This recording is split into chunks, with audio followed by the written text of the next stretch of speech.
Good morning, everyone. Thank you all for joining us today. And thank you to those who submitted questions on our LinkedIn Live. This will be an interactive session. We do have a moderator today. So if you have questions related to AI in the workplace, please be sure to post them in the comment section. So today's topic is a hot topic, and we are looking at the power of AI, where we are exploring possibilities and impact. Today's guest is Iliana Oris Valiente, who is the Managing Director and Innovation Lead at Accenture Canada. She works with senior executives to support their strategic transformation journeys. She leads multidisciplinary teams across design, data, and technology. And she's a thought leader on a mission to build a future that humans want to live in. Iliana, I noticed that said humans want to live in and not robots want to live in. Thank you so much for joining us today and welcome. Thank you so much for having me. And it's funny because when I was creating and really reflecting on my mission, the type of work I wanted to be doing, this is before Gen AI really captured popular imagination. And so maybe it was prescient, this use of the word humans. I love it. And as we go through the questions today, and again, please post your questions in the comments. We took a few from those who already submitted questions. We want to explore this because I heard you have a robotic counterpart, Lila, who we're going to talk about in a moment. But before we do that, I want to start off by talking about the evolution of AI in the workspace. So through your work, you often speak about how technology impacts our evolving world. Now, taking that, what's the current role of AI in the workplace and what emerging trends in AI do you anticipate will be the most impactful in shifting the way that we work? Mm-hmm. So even though Gen AI, as popularized by ChatGPT as an example, was only introduced about a year ago, we have seen widespread adoption. I mean, ChatGPT itself broke records as the fastest consumer application that garnered such wide usage. But despite the fact that it's captured popular imagination, I wouldn't say that the use of AI is widespread in organizations yet. There are still many individuals who are still wrapping their head around what is this AI thing? What is it not? What's the difference between the various types of AI? And more importantly, I think, is this question of the so what? What does this mean for you as an individual, as a business owner, as an employee, as a CEO, as a government official that's responsible for making smart policy decisions? There's still a lot that needs to be uncovered. But in the workplace specifically, one of the things that we've been looking at as Accenture are roles and how they'll be affected. And our research suggests that up to 40% of all working hours are going to be affected by AI. Wow, 40% of working hours. 40% of working hours. Oh, wow. And it's across industries.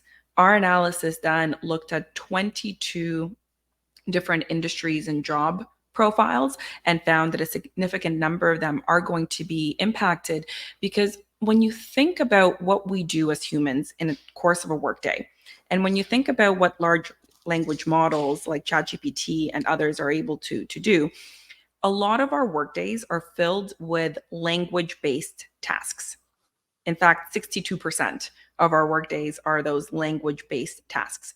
And then when you look at those and you put them through the lens of AI and ask the question of, well, could AI help redirect our efforts away from the more mundane work that perhaps people don't even want to be doing in the first place? The answer is yeah, you can. The vast majority of those tasks, you can start to shift to the world of AI while opening up a whole new set of skills and job profiles for the humans to do that the technology is not capable of doing. And I think that's where there's a lot of room for excitement, but also, of course, there's nervousness because it's reskilling that's required.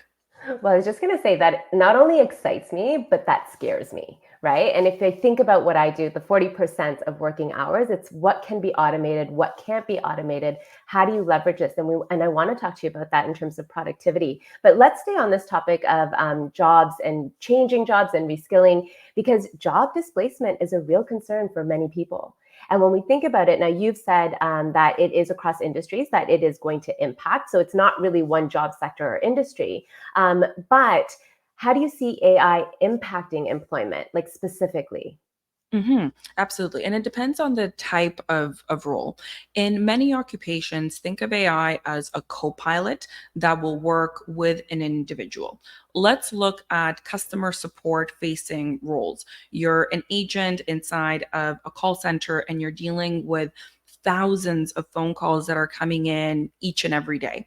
The ability for AI to do some of the upfront filtering, looking at the intent. Why is this customer calling? How do they feel? Are they irate, or are they actually really content and they're just calling because they need to upgrade their service, to help prepare those customer service agents with information at their fingertips? That's a really interesting example, because when you think about that role of being in a customer support function, you're at the front line and you need to know so much about a company's product or services or options, and the ability for those agents to have their own AI powered agent that they can go to almost as a cheat sheet tool is an exciting way of showing how the technology can actually be useful in augmenting our day-to-day lives. So that's an example for a frontline customer service employee. But there are applications, let's say, in the healthcare domain, and we as humans are fallible. There's only so much information that we can keep up with at any moment in time. And when it comes to, let's say, a rare disease that perhaps a doctor doesn't see very, very often or has never personally come across, they may be able to use various AI tools to help complement the analysis and the professional judgment that that doctor has to result in a better patient outcome. Right? We're not replacing doctors. You need that human touch, you need that bedside manner, but you can absolutely augment those capabilities. And already we're starting to see companies that are using AI tools to do things like scanning and reviews of biomass images to potentially detect cancer, and being able to review mass amounts of data, looking at the patterns and pattern mapping to turn around to the doctors and say, hey, here's an 80% confidence interval that there's something weird happening in this specific area. Please take a look.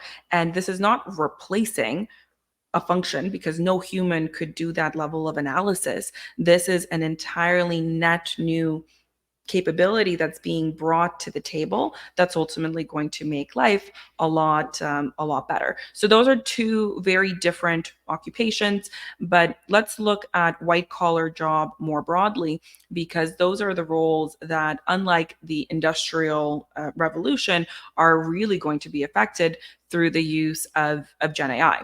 And certain occupations, I'll give you one example from my work, is in the creative domain. So creative directors, graphic design. I have a woman on my team who is a really, really talented graphic designer. That's her skill set. And a couple of months ago, she was telling me about her desire to do more work in branding. So I said, great. I'm super supportive of that and continued career progression. But I had prompted her to say, how much time are you spending learning all the various Gen AI tools out there? And she had said, well, not that much really, because I've been so swamped in my day-to-day work. And my nudge to her was, but you work in innovation, and I need you to be spending at least 3, if not 4 hours a week learning these tools, because I think they're going to make you more effective. And instead of me backfilling your current role as is, so that you can shift into this new role that you want to do more branding work, why don't we find a way of carving out 50% of your time to learn the AI tools to make you more effective? And then we can give you more time to go and do the skills, the upskilling that you want. And fast forward 3 or 4 months later, and she's so happy that she's been able to embrace these tools, because it gets rid of all the grunt work for her. Yeah. She doesn't need to think about what's on my mind, build a visual, come back to me. And I'm like, this doesn't quite fit the bill of what we were looking for. She's actually able to focus on what she does best, which is use her creativity, which is really, really neat to see. I love that. And I love the three different examples that you have given. And especially, let's take the one about the doctor. The thing, though, is there needs to be some trust with AI, right? We have to trust that that AI tool is spitting out the right information or analyzing the data correctly. And this kind of leads into ethical considerations. And this morning, I posted on LinkedIn and I generated an image using ChatGPT 4, the DALI function. And I didn't know who to give the credit to. And so there's this copyright question that comes up, but even deeper when we think about ethical considerations, because AI is becoming more integrated in the workplace. You've given some great examples of that. What are the ethical considerations that we do need to consider when we think about AI, and how do we ensure that it's being used ethically and responsibly? Mm-hmm. Responsible AI needs to be at the core of how any organization is rolling out their AI policies. We believe very strongly in that at Accenture. So I'll give you an example of what we're doing ourselves. We've developed our own internal business ethics code, and it's been augmented as a result of all the AI tools out there. So at any moment in time, we have visibility into what are all the projects that are happening across our organization and directly with our clients where we happen to be using AI. We have entire teams dedicated just to thinking through all of the responsible AI applications. There are questions around transparency and disclosure and explainability and citations. That example that you gave is a great one of how do you provide credit for who generated the work, and do you need to disclose what is AI generated or what is not, and where is there the combination of those two groups.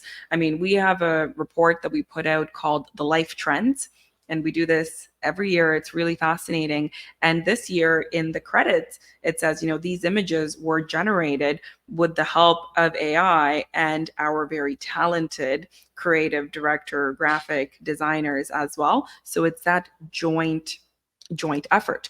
And at the core of responsible AI is asking the question of, are we being mindful of what the end result of using AI is going to be? And is this ultimately going to make for a better experience and for a better existence for the end individuals that are going to be impacted? And sometimes it means that you hold back on a project because you just can't answer with enough confidence that you've managed and mitigated all of the risks, and you say, we're going to delay this and we'll revisit it in 3 months time, we'll revisit it in 6 months time when we have a little bit more information. So I've been really pleased to see how a lot of large organizations are embedding responsible AI principles from the very, very beginning of their processes.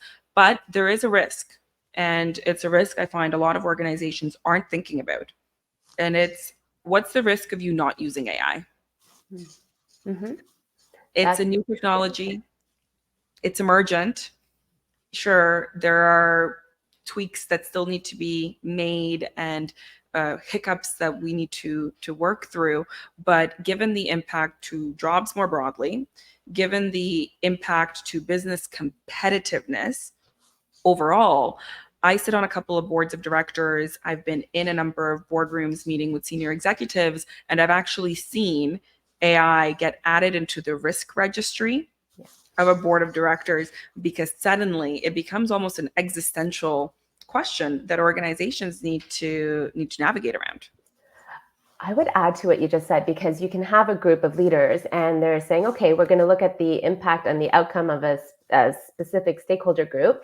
And it might be a fantastic outcome for that group, but it actually might be impacting others in a negative way. So I think that we need to keep that into consideration as well, but even look at it more holistically. And I think this whole idea of responsible AI, I love that people are using principles. I think we need to see it more, because again, there's that trust piece that I think we haven't crossed that bridge just yet, but it is emergent. So we kind of have to either go with it, or it comes to the question that you said, what's the risk of not using it? I will say, on a side note, I did use it to plan my itinerary with my 7-year-old son to Disney, and it was very, very, very helpful. But going back into the workplace and business growth, how can smaller businesses or even startups effectively compete in an AI-driven environment? hmm So when you think about Gen AI, the clue is in the title, generative. So the ability for the AI to generate new types of outputs. The outputs could be text, it could be code, it could be images.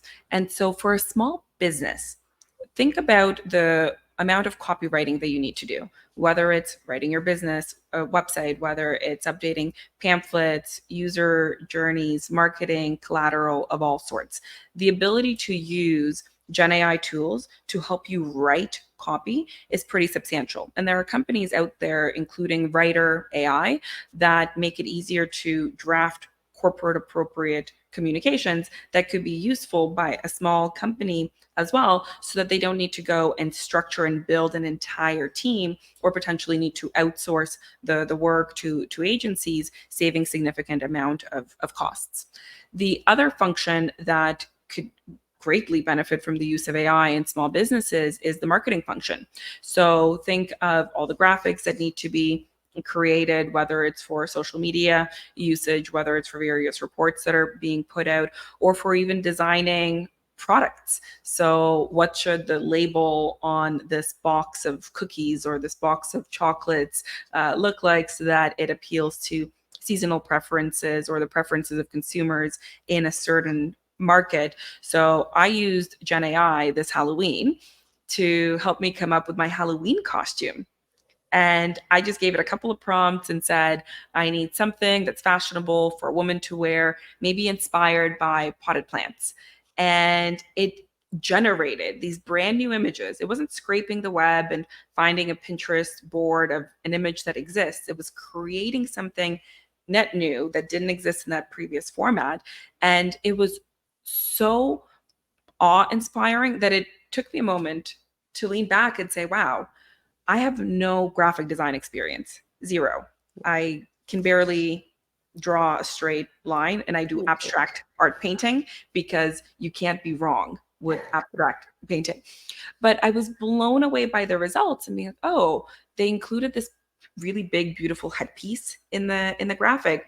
And I went to Etsy and Googled to be like, is there a big fascinator I could maybe find that's a hibiscus flower? Found one, went back into the Dolly tool and said, if I have this orange fascinator, can you redesign the costume so that it all matches?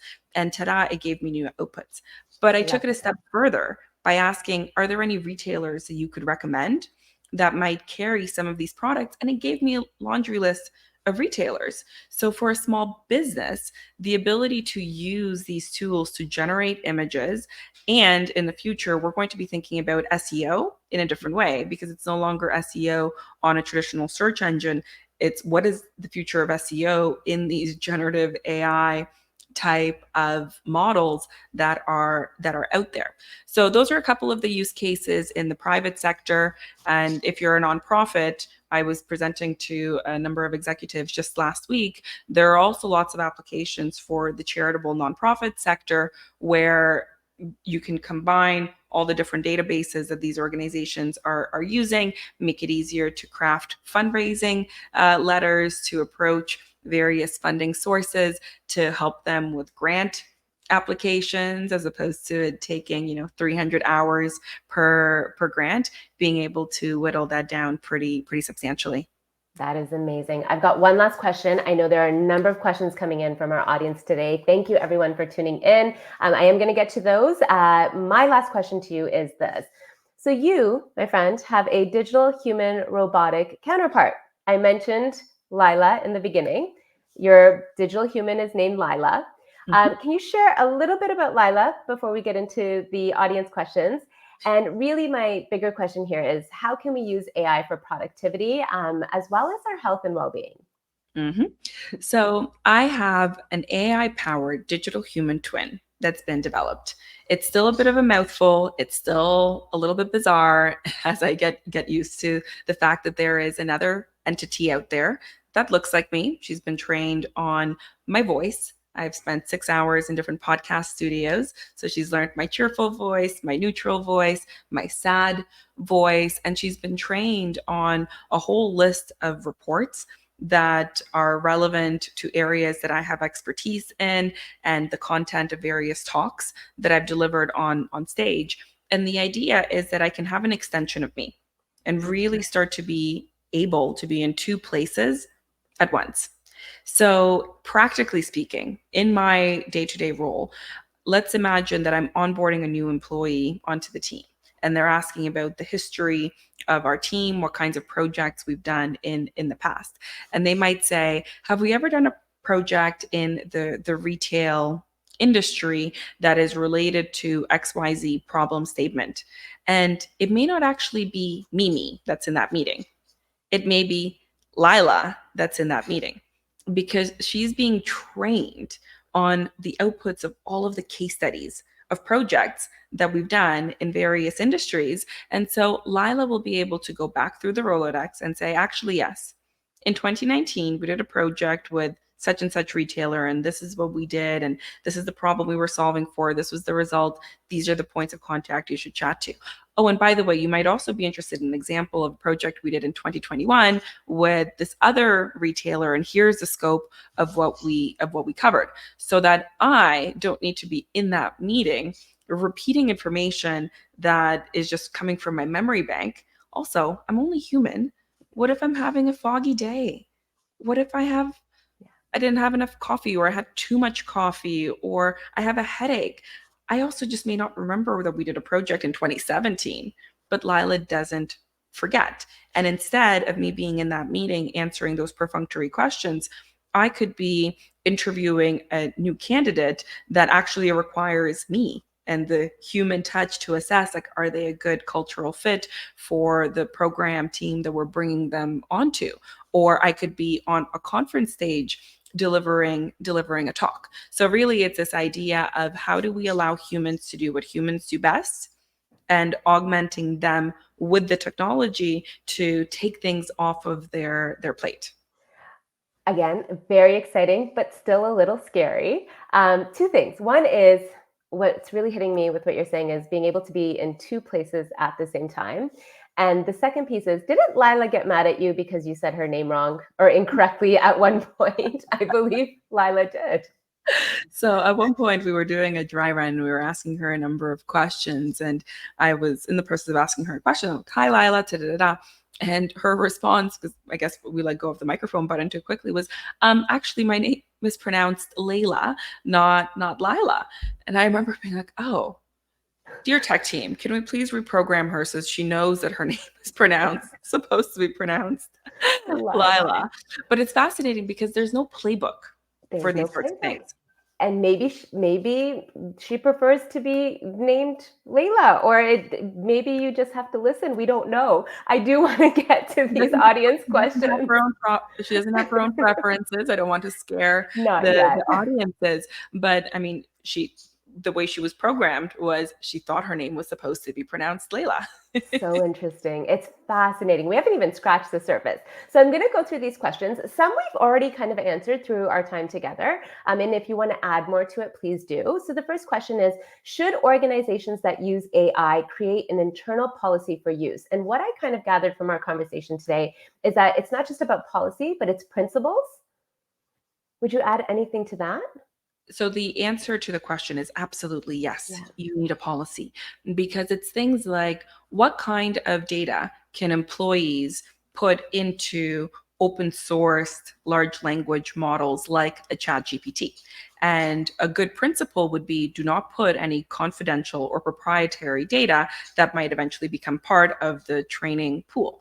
But using these tools to review material that's already in the public domain can be fair game, and you can specify that in the policies. You don't have to spell out every single tool, what's permitted, what's not, but you can lay out principles. So for example, reviewing government reports, they're public information, they're very lengthy, and using AI tools to summarize those reports or to review a budget so that it can help you in applying for a grant, that should be entirely fair game.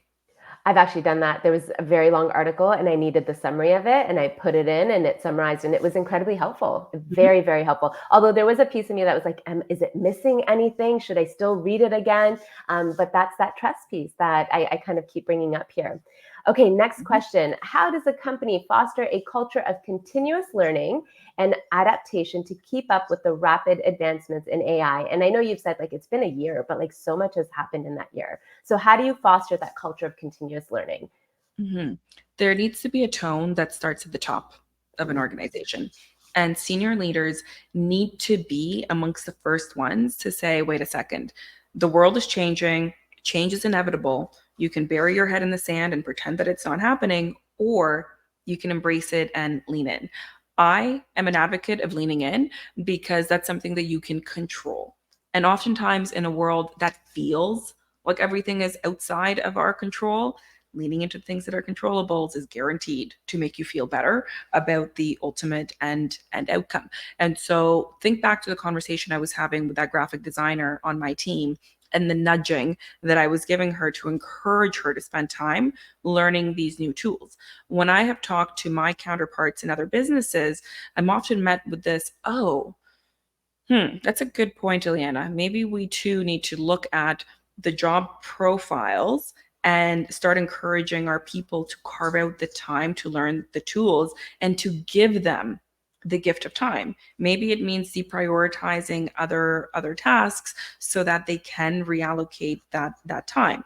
Because one of the key skills, one of the key components around reskilling to this AI future world is actually to look at a job profile and to decompose it so that it's no Mhm. longer a job, but it's rather what are the tasks that are part of that job? And how are these specific tasks going to be affected by AI? And what are the skills that we need to equip our people with as we then recompose these series of tasks into the job descriptions of the future? I love that because you've actually just answered the next question that was presented by a community member in a different way. And the question was, how should one go about upgrading skills to use AI, improve knowledge in AI application in the workplace? And what I'm hearing from you is that we first need to look at the skills and the tasks. It's actually about the tasks and then understanding what skills are required for that. So that's going to build into, if you want to add to that, but I want to add another question into there is are there any AI tools, resources you can suggest to check out? Absolutely. So, I mean, there are the basic ones. If you haven't used ChatGPT, please do. And you'd be surprised by how many people haven't. I was actually at a lunch not that long ago, and someone approached me and said, "Hey, I have a really silly question for you." And I said, "There's no such thing." And they said, "What is this ChatGPT thing I keep hearing about? Is it an app? Is it a website?" And so I don't want to suppose or presuppose that everyone has already had a chance to experiment with it. So that should be your first baseline experiment with Bing, search app, etc. Then make sure you try out the tools like Dolly for the visual design that can be integrated into tools like ChatGPT. And then I would look at what's your industry that you're operating in and what's the job profile that you have, because depending on that, that will influence which tools you should then be using. So if you work in the content creation domain or in the marketing domain, there are tools out there for video editing, for copy editing, for changing the sound and the sound tuning on video so that it doesn't need to happen in a manual type of a way. But the tools that you would use if you're in that industry are very different than the tools that you might use if you're in a completely different discipline and you come from more of a finance background. And there are tools out there that make it easier for you to do data analysis at scale to augment what the individual can do. So one of the things I'm working on now, and I'll offer up to the audience members, is I'm putting together little job aids, industry by industry and job function by job function, that I'll have on my LinkedIn, so people can just go filter by what's most relevant to them. But the one overarching message I will relay is please start to experiment. There are so many roles and jobs out there that we don't even know we are going to need to have in the future. And we're not going to be able to conjure them up by just sitting at home on our couch and thinking about this stuff abstractly. There's now an entire job called prompt engineering that didn't exist as a role 8 months ago. And now it's a highly sought after, well compensated role. Is it going to be a job that exists for the next 15 years? Who knows? But it's the nature of technology, it's the nature of change. Iliana, thank you so much. I have so many more questions, but we are at time. One last one. The next time we have a LinkedIn Live, will it be you joining or will it be Lila joining? Or you may Oh, actually have three versions of me, because okay. I now also have an AI synthetic human. She has not been named, so if anyone has recommendations for names, please do do come by. And so the distinction between them, has curly hair, mine is right now. The other has straight hair. They're built on two different platforms because, back to my earlier point, the world is changing so quickly that you want to experiment with all these different formats, and they've been helpful in helping me put together speeches. Well, I am grateful that there are three of you because I adore you. We adore you here at the Women of Influence Plus community. Please, please, please connect with Iliana on LinkedIn. Keep up with all that she is doing. And Lila and the unnamed synthetic human. There's only one of me. I am Rumeet Billan. I'm the CEO of Women of Influence. We are so happy that you've been able to join us. Our next LinkedIn Live will be on January 15th, where we are going to be focusing on harnessing the impact of personal branding. Until then, everyone, please take good care. Have a safe and healthy holiday season. Iliana, thank you again so much for joining us. Take good care, everyone. Bye.